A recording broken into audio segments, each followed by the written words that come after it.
Welcome to Khan's Crop Academy. Good morning, student. Hi, we are going to learn Standard 11 Agriculture, Science and Technology and Crop Science paper first. In previous lecture, explained the manures, classification of manures and fertilizer, broadly classified into three types. Organic manure, chemical fertiliser and bio fertiliser. विद्यार्थी मित्रांनो, या अगोदर lecture number 7मध्ये classification of manures and fertiliser याबद्दल आपण सविस्तर माहिती बघितलेली आहे. तर मॅन्युअर म्हणजे काय, फर्टिलायझर म्हणजे काय, बायो फर्टिलायझर म्हणजे काय, आपण शॉर्टमध्ये त्याबद्दल माहिती बघितली. आज या लेक्चरमध्ये आपण डिटेलमध्ये प्रत्येक याचं माहिती बघणार आहोत. तर बघूया आपण organic manure. Organic manure means it is a well rotted plant and animal waste material which is added in the soil which increase the fertility of soil known as manure or organic manure. तर आपण या अगोदरच्या लेक्चरमध्ये मॅन्युअर्स म्हणजे काय, त्याची definition, त्याचे character आपण अभ्यासलो. आज आपण बघत आहोत classification or types of organic manure, सेंद्रिय खताचं वर्गीकरण बघत आहोत आपण. There are mainly two types of organic manure, bulky organic manure and concentrated organic manure. असे आपण दोन याच्यामध्ये विभागणी करतो. मॅन्युअरचं bulky organic manure and concentrated organic manure. Bulky organic manure means the manure which large quantity of organic matter and less content of nutrient, known as bulky organic manure. It is a bulk in nature. तर सेंद्रिय शेताचे दोन type, ज्याला आपण bulky organic manure, concentrated organic manure. Bulky म्हणजे ज्याच्यामध्ये organic घटक जे आहेत ते जास्त प्रमाण आणि अन्न घटकाचं प्रमाण कमी, प्लांट न्यूट्रिएंट कमी, त्याला आपण बल्की ऑर्गॅनिक मॅन्युअर म्हणणार. कॉन्सन्ट्रेटेड ऑर्गॅनिक मॅन्युअर म्हणजे ज्यामध्ये अन्न घटकाचं प्रमाण जास्त असतं आणि कमी टाकावं लागेल, त्याला आपण कॉन्सन्ट्रेटेड ऑर्गॅनिक मॅन्युअर असं म्हणतो. Then bulky organic manure also classified into two type, well decompose and partially or undecompose. Then well decompose FIM, compost, sewage and sludge. Undecomposed green manure, that is dhencha, gliricidia, other leguminous crop, that is soybean, green gram, black gram, etc.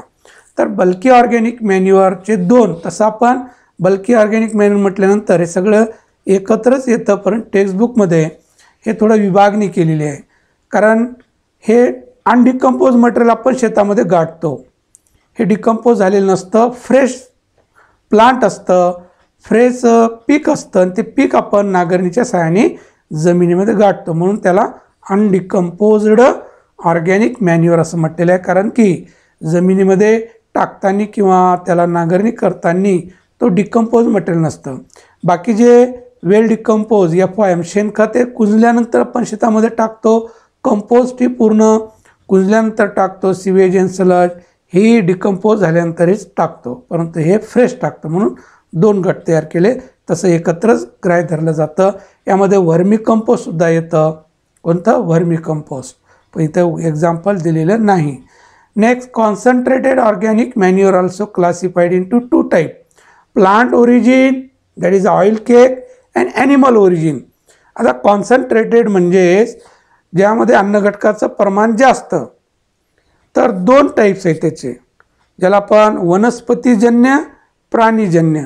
जे वनस्पतीपासून मिळालेलं organic matter जे आहे, जे concentrated, तर ते oil cake, जेवढे काही आपण तेल काढतो आणि राहिलेली जी पेंड असते ती पेंड खत म्हणून शेतामध्ये वापरली जातं. तसंच आपण जनावराला खायला देतो, परंतु खराब झाल्यानंतर जनावर खात नसेल तर शेतामध्ये ॲज अ मॅन्युअर म्हणून, खत म्हणून त्याचा वापर होतो आणि त्यामध्ये नायट्रोजन 7%, 6% असं त्याच्यामध्ये प्रमाण असतं. आणि त्याच या बल्की ऑर्गॅनिक मॅन्युअरमध्ये 0.5 असतं, याच्यामध्ये 7 असतं. तर म्हणून याला कॉन्सन्ट्रेटेड म्हटलेलं आहे ना, याला बल्की ऑर्गॅनिक मॅन्युअर म्हटलेलं आहे. यामध्ये अन्न घटक कमी असतं. तर plant origin also classified into two types, non edible oil cake and edible oil cake. तर नॉन एडिबल ऑइल केक म्हणजे जे तेल आपण खाण्यासाठी वापरत नाही, त्याची जी पेंड आहे ते खत म्हणून वापरतो, त्याला आपण नॉन एडिबल ऑइल केक म्हणणार. ते जनावरसुद्धा खात नाही. सपोज एक्झाम्पल निम केक, निंबोळीची पेंड जे म्हणतो आपण, निंबाचं झाड, त्याच्या निंबोळ्या आणि त्याचं तेल काढल्यानंतर राहिलेलं शिल्लक जे निंबोळी पेंड, हे फार उत्कृष्ट खत म्हणून वापरलं जातं.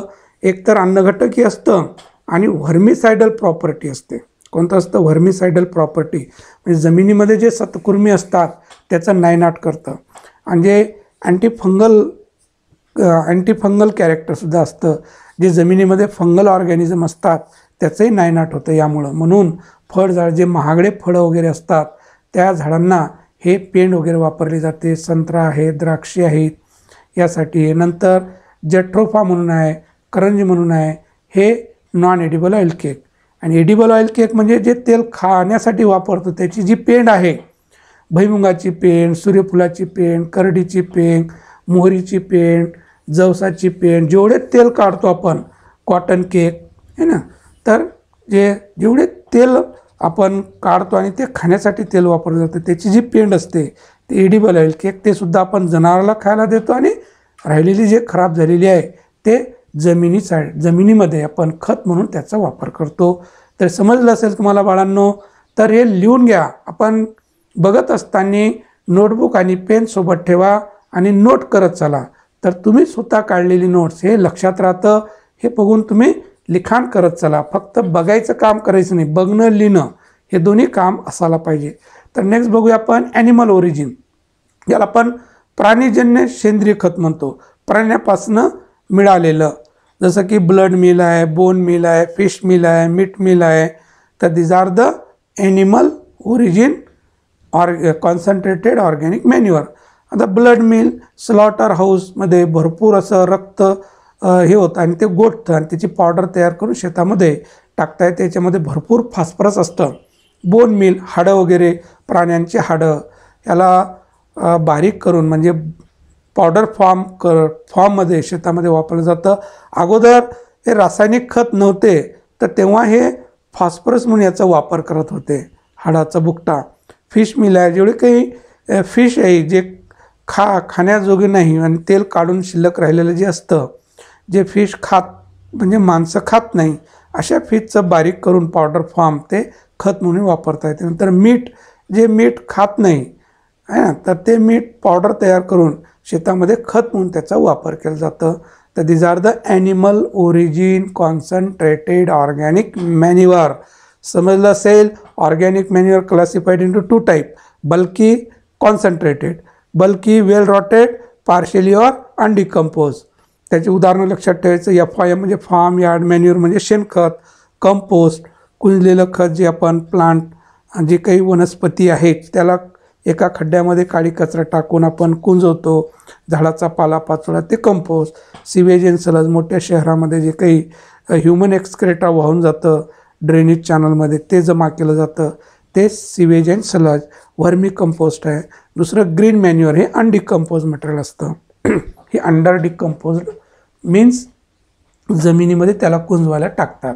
ते अंडर डिकम्पोज किंवा अनडिकम्पोज मटेरियल म्हटलं तरी चालेल. तर त्याचं ग्रीन मॅन्युअरचे उदाहरण आहेत ढेंचा, ग्लिरिसिडिया, सनहेम, सोयाबीन वगैरे, हे सगळे लेग्युमिनस क्रॉप. आणि कॉन्सन्ट्रेटेड दोन टाईपचे, प्लांट ओरिजिन, ॲनिमल ओरिजिन. त्या प्लांट ओरिजिनचे आणखीन दोन type, non edible oil cake, edible oil cake. Animal ओरिजिनचं example blood meal, fish meal, bone meal, meat meal, हे लक्षात ठेवायचं. आता बघूया आपण बल्की ऑर्गॅनिक मॅन्युअर. बल्की आहे इथं, बल्की, BULKY पाहिजे. बल्की ऑर्गॅनिक मॅन्युअर, इथं केच्या जागी यल आलेलं आहे. Bulky organic manure. आता आपण जे वर्गीकरण बघितलं पहिलं बल्की ऑर्गॅनिक मॅन्युअर, तर अगोदर आपण बल्की ऑर्गॅनिक मॅन्युअर बघू. These manures are bulky in nature. Bulky in nature, दिसायला भरपूर, which is less content of plant nutrient. परंतु याच्यामध्ये जे प्लांट न्यूट्रिएंट आहेत ते न्यूट्रिएंटचं प्रमाण कमी असतं. And more content of organic matter non as bulky organic manure. समजलं बाळांनो, जे दिसायला भरपूर पण अन्नघटकाचं प्रमाण कमी, त्याच्यामध्ये ऑर्गॅनिक मॅटर जास्त, जमिनीसाठी चांगलं असतं फर्टिलिटीसाठी, पण अन्नघटक कमी असतात. आणि आपण ऑर्गॅनिक मॅटर यासाठीच टाकतो की जमिनीची जी फर्टिलिटी वाढवण्यासाठी, त्याची भौतिक रचना सुधारण्यासाठी, त्याचं केमिकल बायोलॉजिकल स्ट्रक्चर सुधारण्यासाठी, यासाठीच ऑर्गॅनिक मॅन्युअर आहे. तर example, farm yard manure, compost, green manure, vermi compost, sewage and sludge. These are the well known example of bulky organic manure. तरी लक्षात ठेवायचं, बल्की ऑर्गॅनिक मॅन्युअरचे एक्झाम्पल कोणते? शेणखत आहे, कंपोस्ट आहे, हिरवळी खत आहे, गांडूळ खत आहे आणि सिवेज अँड सलज. तर नेक्स्ट बघूया आपण, role of bulky organic manure और advantages of bulky organic manure. मग आता बल्की ऑर्गॅनिक मॅन्युअरचं ॲडव्हान्टेज म्हणजे हे सगळ्याचं ॲडव्हान्टेज, FYMचं, कंपोस्टचं, ग्रीन मॅन्युअरचं, वर्मी कंपोस्टचं, कशाचंही ॲडव्हान्टेज विचारलं तर बल्की ऑर्गॅनिक मॅन्युअरचे ॲडव्हान्टेज, याचा रोल लिहिलं की संपलं काम, कारण हे सगळ्याचेच रोल आहेत. तर हे आपल्याला पाठच असायला पाहिजे, फार महत्त्वाचं आहे, लिहून घ्या. They improve physical structure of soil. Organic bulky organic मॅन्युअरमुळं जमिनीची भौतिक रचना सुधारते. म्हणजे शेणखत असू द्या, कंपोस्ट असू द्या, ग्रीन मॅन्युअर असू द्या, वर्मी कंपोस्ट असू द्या, हे सगळे खतं काय करतात? जमिनीची भौतिक रचना सुधारतात. दे इम्प्रूव्ह वॉटर होल्डिंग कॅपॅसिटी. पाण्याचा निचरा उत्तम करून देतात. दे इम्प्रूव्ह वॉटर होल्डिंग कॅपॅसिटी. दे इम्प्रूव्ह ड्रेनेज कॅपॅसिटी. दे इम्प्रूव्ह वॉटर होल्डिंग कॅपॅसिटी, पाणी धरण्याची कॅपॅसिटी, पाणी धरण्याची क्षमता वाढते. दुसरं, दे इम्प्रूव्ह ड्रेनेज कॅपॅसिटी, पाण्याचं निचरा उत्तम होतं, कारण पिकासाठी दोन्ही गुणधर्म असणं गरजेचं आहे. जेवढं पाहिजे पिकांना तेवढं पाणी सामावून घ्यायला पाहिजे, तेवढं ॲब्सॉर्ब करायला पाहिजे जमिनीने, मातीने, आणि बाकीचं पाणी काढून टाकायला पाहिजे. तर ज्या जमिनीमध्ये ऑर्गॅनिक मॅटर भरपूर असतं, ऑर्गॅनिक मॅन्युअर असतं, ते जमीन जेवढं पिकांना पाहिजे पाणी तेवढं ओलावा टिकून ठेवतं, बाकीचं ड्रेनेज करतं. आणि ज्या जमिनीमध्ये हे ऑर्गॅनिक मॅन्युअर नसतं तर त्या जमिनी चोपण होऊन बसतात आणि कमी पाणी झालं की क्रॅक होऊन जातात. तर या जमिनी क्रॅक होत नाही, नरम राहतात. तर म्हणून म्हणतो आपण, शेतामध्ये शेणखत असल्याशिवाय जमीन पिकत नाही. तर फार महत्त्वाचा रोल आहे. Physical structure, water holding capacity, improve drainage capacity, they supply major and minor plant nutrient.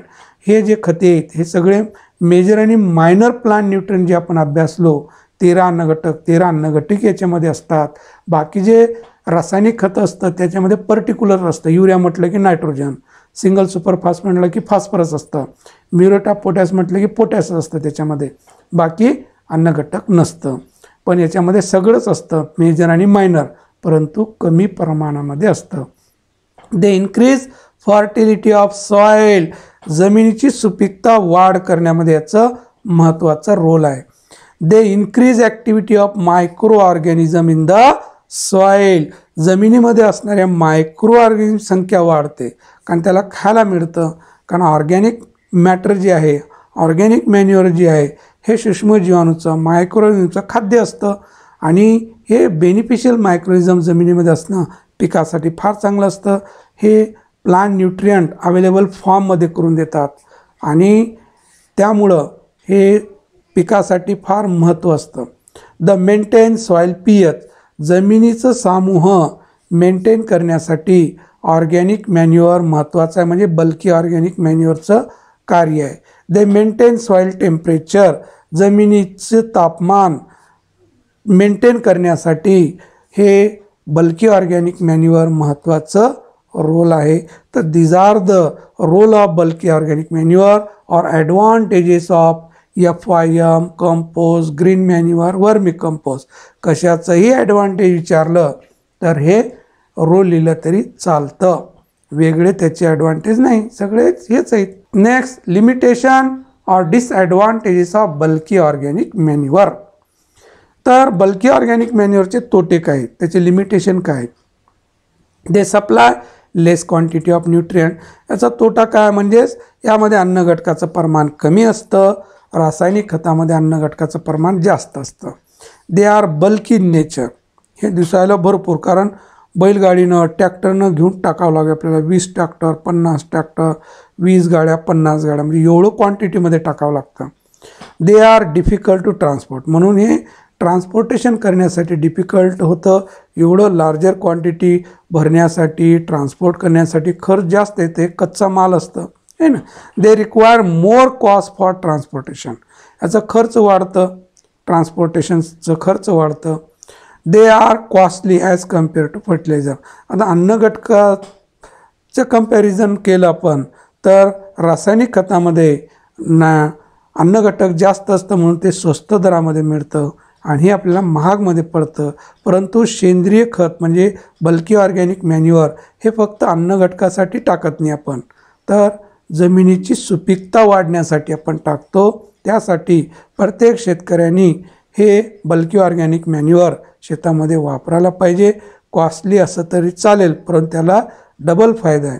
They are slow release of plant nutrient, आणि हे खतापासनं पिकांना हळूवारपणे अन्नघटक उपलब्ध होतं, इमिजिएटली होत नाही. शेणखत टाकल्याबरोबर पीक हिरवं दिसणार नाही, तर स्लो रिलीज होतात, तसंसे न्यूट्रियंट मिळत जातात आणि लाँग टर्मपर्यंत त्याचा फायदा असतं.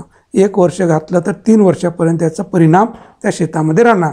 रासायनिक खत टाकल्याबरोबर रिझल्ट घ्या आणि तेव्हाच त्याचं संपून जातं. पुढच्या वर्षी आणखीन आपल्याला टाकावं लागतं, प्रत्येक वेळेस टाकावं लागेल, प्रत्येक सीझनमध्ये टाकावं लागेल. तर हा फरक आहे कसल्यामधलं, मॅन्युअर्समधलं आणि फर्टिलायझरमधलं. तर याचे लिमिटेशन आहेत, बाकी फायदेच फायदे. नेक्स्ट बघूया आपण types of bulky organic manure. There are 3 types of bulky organic manure.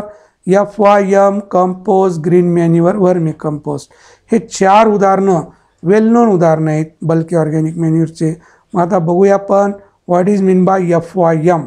These a FYM हे आहे शेणखत, याला म्हणतात फार्म यार्ड मॅन्युअर.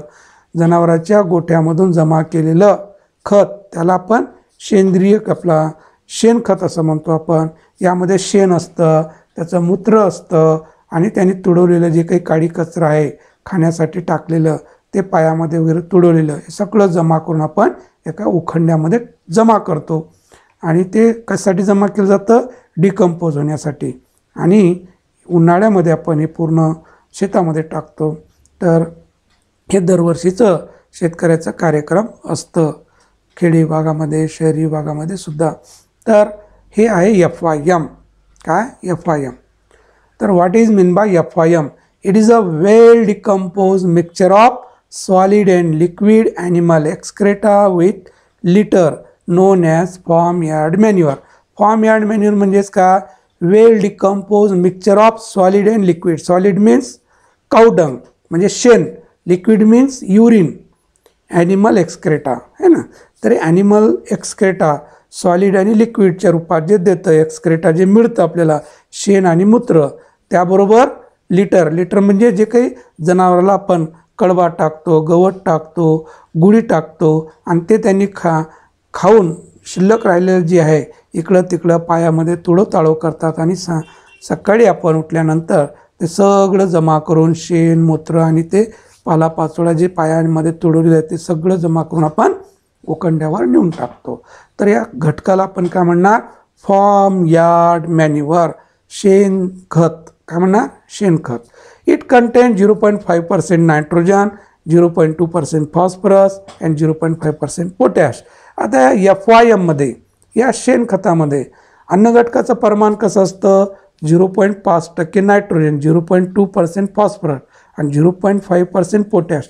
एवढं कमी प्रमाण असतं, पण सगळे अन्नघटक असतात. इथं 3च अन्नघटकाचा पण त्याचं कंटेंट दाखविलेलं आहे, पर्सेंटेज दाखविलं. बाकी सगळे मेजर मायनर काही ना काही त्याच्यामध्ये असतं. जसं आपण फळामध्ये फक्त कार्बोहायड्रेट असणार का नाही, कार्बोहायड्रेट आहे, प्रोटीन आहे, फॅट्स आहे, मिनरल्स आहे, विटॅमिन आहे, सगळं आहे त्याच्यामध्ये.